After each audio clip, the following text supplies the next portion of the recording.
Assalamualaikum warahmatullahi wabarakatuh. Selamat siang.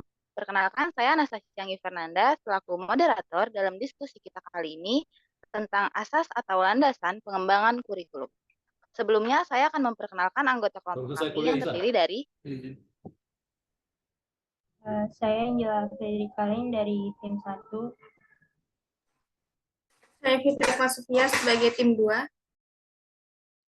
Saya Azaki Satrio sebagai tim 2. Baik, dalam pengembangan kurikulum diperlukan landasan atau asas yang kuat. Apabila proses pengembangannya secara acak-acakan dan tidak memiliki landasan yang kuat, maka output pendidikan yang dihasilkan tidak akan terjamin kualitasnya.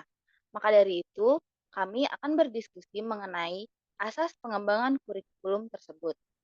Baik, saya persilahkan dari antara kedua tim untuk memulai diskusi ini dengan menyampaikan argumen atau pertanyaan jika ada yang ingin ditanyakan. Ya, sebelumnya saya izin memberikan argumen terkait landasan kurikulum. Seperti yang kita ketahui ya, kurikulum memiliki kedudukan yang penting dalam pendidikan. Mengingat pentingnya kedudukan kurikulum dalam pendidikan ini, maka diperlukan pengembangan kurikulum juga, yang sangat mumpuni ya, dan memiliki landasan yang kuat. Dan pengembangan kurikulum sendiri merupakan proses merencanakan dan menyusun oleh pengembang kurikulum untuk dapat dijadikan acuan dalam mencapai tujuan pendidikan. Sehingga dalam pengembangan ini tidak dapat dilakukan dengan sembarangan, diperlukan landasan atau pedoman yang jelas sehingga kurikulum ini dapat terarah dengan baik. Di mana landasan kurikulum ini adalah sesuatu yang menjadi tumpuan berpikir dan pertimbangan dalam mengembangkan kurikulum. Ya, segitu saja pendapat dari saya. Mungkin saya kembalikan kepada moderator.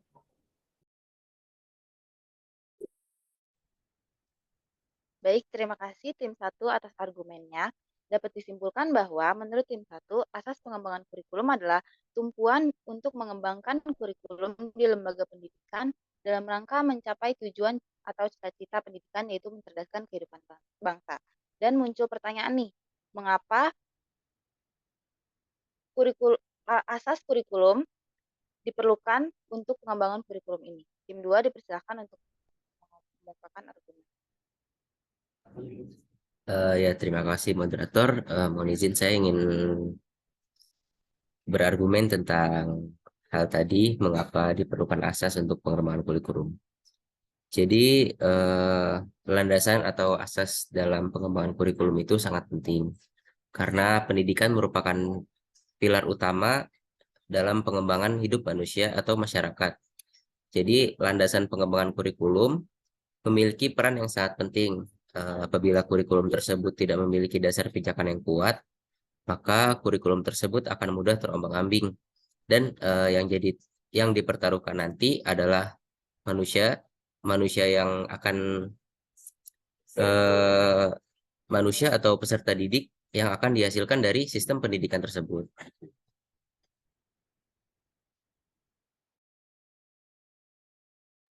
Mungkin ada yang mau menambahkan dari tim 2? Oke, saya ingin menambahkan sedikit tentang argumen yang disampaikan oleh Pak Zaki, yaitu tentang pentingnya sebuah pengembangan kurikulum. Nah, pada dasarnya pemahaman pada kurikulum ini akan memudah guru dalam membuat rencana, menyusun indikator pencapaian kompetensi, melaksanakan langkah-langkah pembelajaran secara sistematis, dan juga mampu menerapkan berbagai metode pembelajaran yang menyenangkan untuk siswanya.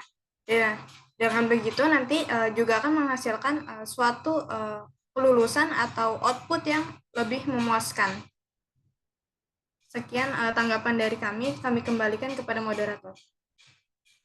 Oke, jadi intinya keberadaan asas pengembangan kurikulum adalah sebagai pijakan yang memudahkan guru membuat rencana pembelajaran sehingga dapat membuahkan output atau peserta didik yang maksimal dan berkualitas. Pastinya asas pengembangan kurikulum tidak hanya satu ya, mengingat banyaknya aspek yang mendukung untuk pembuatan kurikulum di Indonesia ini. Apakah dari kedua tim mengetahui apa saja nih asas pengembangan kurikulum tersebut? Dipersilakan untuk menjawab. Baik, terima kasih untuk pertanyaannya moderator. Saya izin memberikan jawaban terkait pertanyaannya. Ya, jadi berdasarkan literatur sendiri yang saya baca, terdapat 4 landasan dalam pengembangan kurikulum. Di antaranya yakni landasan psikologis, di mana dalam landasan psikologis ini terdapat 2, yakni psikologis perkembangan anak dan juga psikologis belajar. Kemudian yang kedua adalah yang ketiga adalah landasan sosiologis, dan yang keempat ada landasan iptek dalam pengembangan kurikulum. Ya, sekian jawaban dari saya.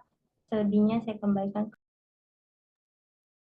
Terima kasih tim 1. Dari tim 1, benar ya, asas pengembangan kurikulum itu ada 4, yaitu asas psikologi anak, asas psikologi belajar, asas sosial budaya, dan asas iptek atau ilmu pengembangan teknologi.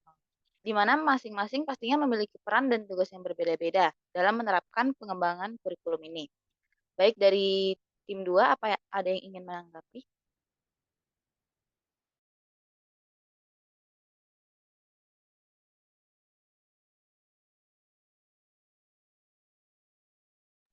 Tujuannya mau ganti.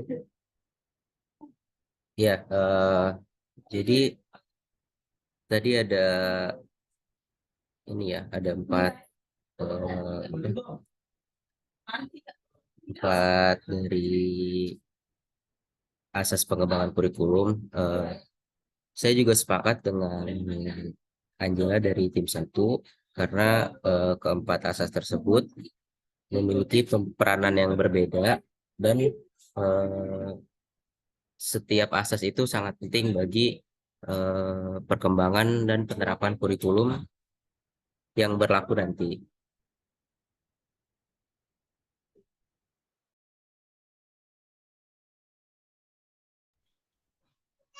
Nah, dari saya juga setuju apa yang telah dikatakan oleh saudari Angela dari tim 1.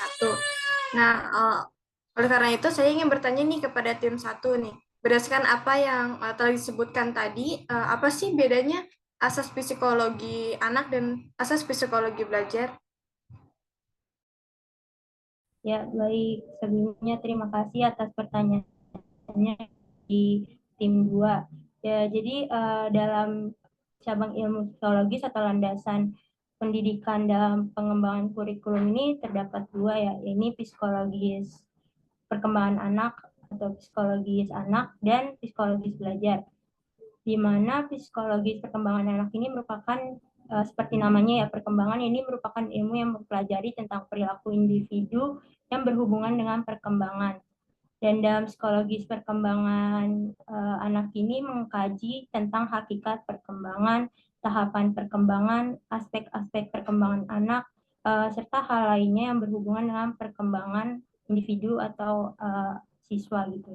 Dan yang sementara itu ada perkembangan belajar, psikologi belajar ya, maaf, di mana perkembangan psikologis belajar ini merupakan ilmu yang mempelajari tentang perilaku individu dalam konteks belajar, di mana dalam psikologis belajar mengkaji tentang hakikat belajar dan teori-teori belajar serta berbagai aspek perilaku individu dalam belajar. Ya, sekian jawaban dari saya. Mungkin saya kembalikan kepada moderator. Oke, jadi jelas ya perbedaan antara psikologi anak dan psikologi belajar dari tim 1. Kalau menurut saya sendiri, psikologi anak adalah anak harus menjadi pusat pendidikan atau sebagai subjek belajar dan bukan objek belajar. Serta kurikulum harus dibuat semata-mata didasarkan atas minat dan perkembangan anak. Sedangkan psikologi belajar adalah proses pembelajaran yang mencakup bagaimana proses atau suasana belajar dan dalam keadaan bagaimana belajar itu memberikan hasil sebaik-baiknya. Maka kurikulum dapat direncanakan dan dilaksanakan dengan cara seefektif-efektifnya. Oke, setelah dari sisi psikologi, sekarang bagaimana kalau dari segi asas sosial budaya dan asas iptek? Dipersilahkan tanggapan kedua tim terhadap asas sosial budaya dan iptek tersebut. Saya sebagai dari tim 2 ingin menjelaskan terkait tentang asas sosial budaya.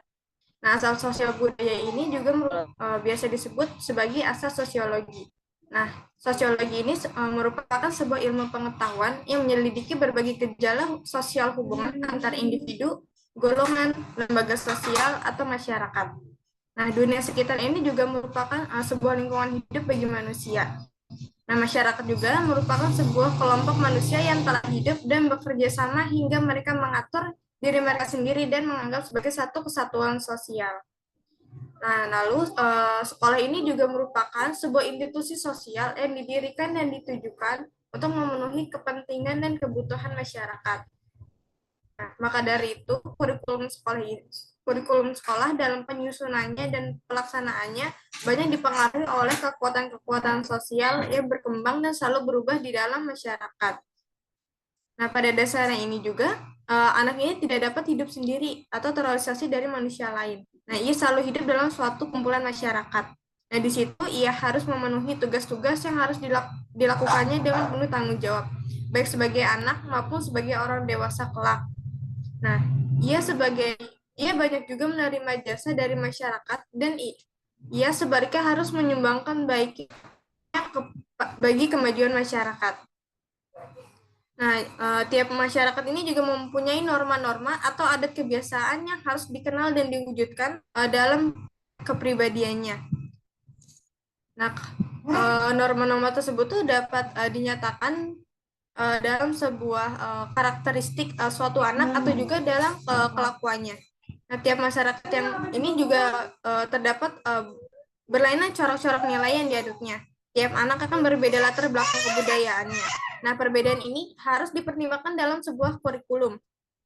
Selain itu, perubahan masyarakat akibat perkembangan sosial merupakan suatu faktor yang benar-benar harus dipertimbangkan dalam perkembangan kurikulum.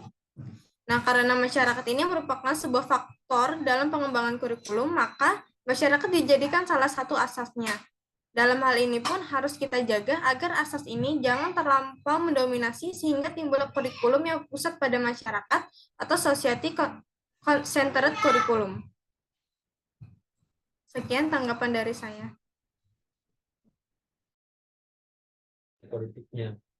Ya, terima kasih Fitri dari tim 2 yang sudah menjelaskan tentang aspek sosial budaya. Selanjutnya di sini saya membawakan tentang aspek ilmu pengetahuan teknologi.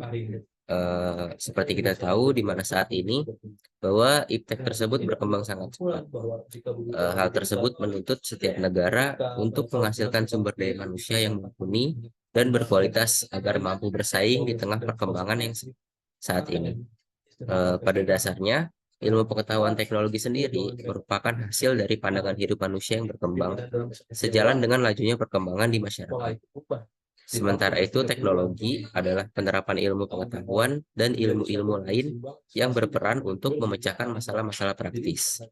Dengan perkembangan ilmu pengetahuan teknologi yang sangat berkembang pesat, menjadikan kurikulum sebagai salah satu kunci untuk memajukan pendidikan bangsa. Sehingga dalam penerapannya, kurikulum juga harus relevan dengan kondisi iptek yang berkembang di kehidupan masyarakat. Maka diperlukan kurikulum yang disertai dengan kemampuan metakognisi atau sadar akan kompetensi untuk berpikir dan belajar dalam mengakses, memilih, mengevaluasi, serta mengatasi situasi ambigu dan antisipatif terhadap ketidakpastian karena berbagai pertemuan teknologi baru yang terus berkembang. Dari saya cukup, saya kembalikan ke moderator. Baik, terima kasih tim 1. Tim 2, maaf. Apakah ada tanggapan dari tim 1? Ya, mungkin saya izin memberikan pendapat ya. Dari pendapat tim 2 sendiri sudah jelas dan cukup baik ya, dimana mungkin kita dapat mengatakan ya kurikulum yang dikembangkan tanpa memperhatikan budaya atau nilai-nilai masyarakat akan menciptakan sumber daya manusia yang tidak dapat memahami persoalan dalam masyarakat. Maka dari itu mungkin landasan ini sangat penting yang dalam mengembangkan kurikulumnya. Mungkin dari saya cukup sekian. Saya kembalikan kepada moderator. Oke, terima kasih untuk kedua tim sudah memberikan argumennya.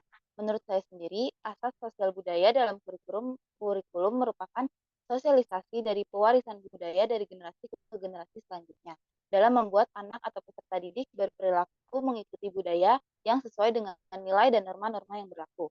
Asas sosial budaya juga membuat peserta didik dihadapkan dengan budaya manusia, dibina dan dikembangkan sesuai dengan nilai budayanya, serta dipupuk kemampuan komunikasinya dari dalam dirinya itu sendiri. Selain itu, perubahan masyarakat akibat perkembangan iptek juga faktor yang benar-benar harus dipertimbangkan dalam pengembangan kurikulum. Kurikulum tidak boleh meninggalkan kemajuan iptek yang ada, karena peningkatan penggunaan teknologi pendidikan akan menyebabkan naiknya tingkat efektivitasan dan efisien proses belajar mengajar yang selalu diperankan oleh guru, termasuk dalam pemilihan bahan dan penyampaiannya. Apakah masih ada di antara kedua tim yang ingin berargumen?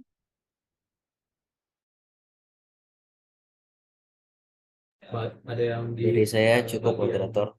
Nah, penabuh, jadi penabuhnya Dari tim satu cukup. Baik, karena sudah tidak ada lagi argumen dari kedua tim, kita akhiri sesi diskusi kali ini. Terima kasih sudah menyaksikan diskusi kali ini.